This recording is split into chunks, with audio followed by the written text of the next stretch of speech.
It's hard to believe, isn't it? But after almost 50 years, the Mini is still going strong. And since the brand was relaunched by the illustrious BMW in 2001, the model has gone from strength to strength. And in the spring of 2007, the millionth car rolled off the production line. These days, the Mini comes in several forms, from the basic Mini 1 to the familiar Cooper S, but this one is a special edition, and as standard you get 17-inch night-spoke alloy wheels with run-flat tyres, leather upholstery, air conditioning, cruise control, and other features that you would normally expect to find only on much larger luxury vehicles. But BMW have overlooked one small point when naming this model. Yes, our Bavarian friends have confused American English with English, because they've called this model the Mini Sidewalk. Hold on, chaps. This is Great Britain. Here we call it either a pavement or a footpath.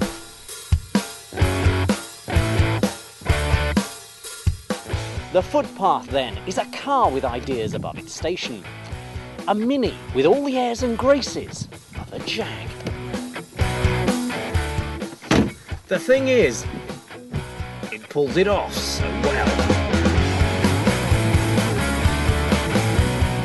Somehow BMW have managed to keep many of the essential qualities that make a Mini. There's still that subtle whine from the transmission when you heap on the power, but it's the handling of the car that's the real selling point, because the Mini still handles like a little go-kart. The thing is, despite the usually inclement British weather, the Mini convertible is incredibly popular, and that is probably, at least in part, due to the sheer ease of the soft-top roof.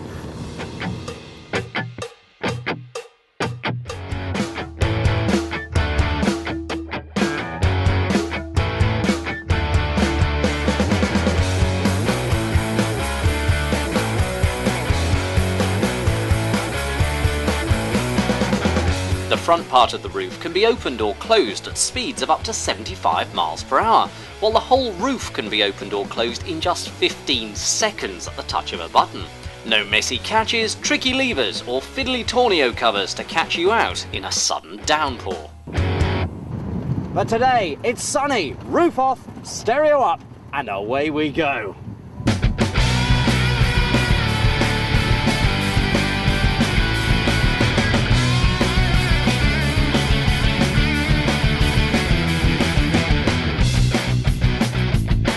BMW is very proud of the Mini, and it makes big claims about the car's universal appeal. So, to put its pavement where its mouth is, as it were, we're going to confer on this test.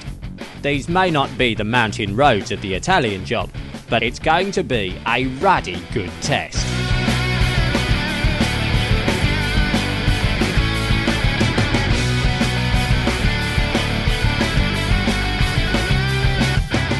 So why did Tim want to meet us here? And what's so special about this convertible item? Well, this isn't any old ragtop. It's the most iconic small car of our time.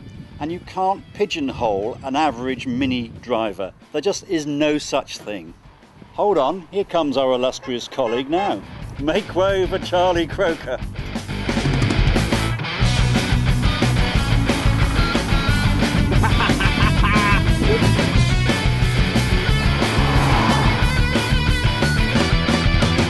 So, can this car really appeal to all of us? For the purpose of this test, we're going to take the Mini back to the type of winding country roads that its awesome agility was originally designed for. And by the end of our trip, we'll almost certainly have found any faults that the little car has. Time to get underway, and I quickly nabbed the driving seat. As the driver, I was now in control of the stereo and heavily armed with heavy rock.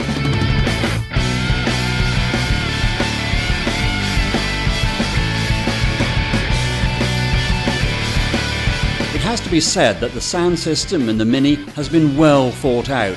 Too well thought out, because it provided John with just the weapon that he needed to drive me mad. The designers have managed to find enough space in the inner rear side panels to fit two high-quality speakers, powerful enough to deliver surround sound torture even with the roof down. But two can play at that game. and so I patiently waited for my chance to get behind the wheel and take charge of the stereo.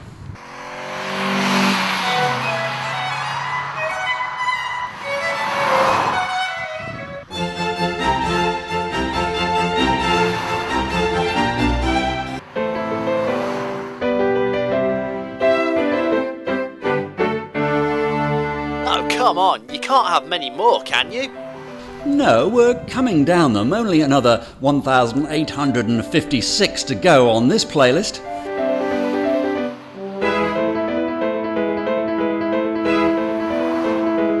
We'd now covered over 200 miles in the footpath and failed to find anything that we really hated. Mind you, we'd been so thorough in our testing of the car that we were about to run out of daylight. So what do you think of the interior, John? It's great, everything's really well laid out from the main console, and also on the steering wheel you've got everything you need. You've got your cruise control, you can control your stereo, you've got your horn, the wheel feels nice, and you've got these really crazy indicators that are a bit kitsch and they look like they belong in Dr. Evil's lair. No, sorry, John. They're not quite evil enough.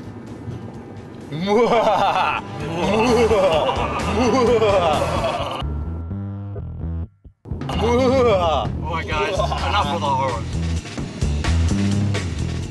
Well, we'd now reached the charming mid-Wales town of Rhayaeder, so it was time to turn in for the night.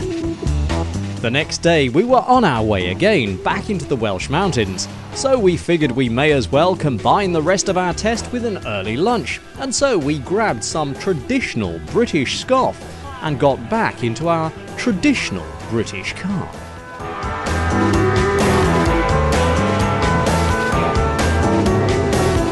So back to our original question, is the Mini truly a car for everyone?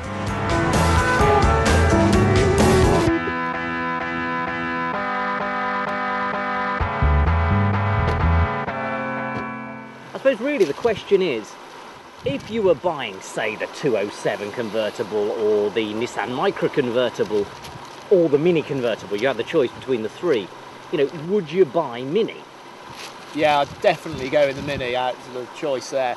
But ideally, if you're going to spend the money, you're going to go for a Cooper S because it's got the extra bit of power in it. I probably agree with that, but I'm looking at it a little bit retrospectively. I can remember it back in the 70s when the Mini was, for guys like me, a babe magnet. And looking at it now, I don't think there's that much difference. Obviously, it's been updated. A lot of the technical gizmos bring it into the 21st century. But as far as I'm concerned, I still think it looks and feels and handles like the Mini that I remember. And for that reason, I give it about 7 or 8 out of 10. So general consensus of opinion, it's a thumbs up for the Mini convertible then? Absolutely. But there is just one more childish Italian job test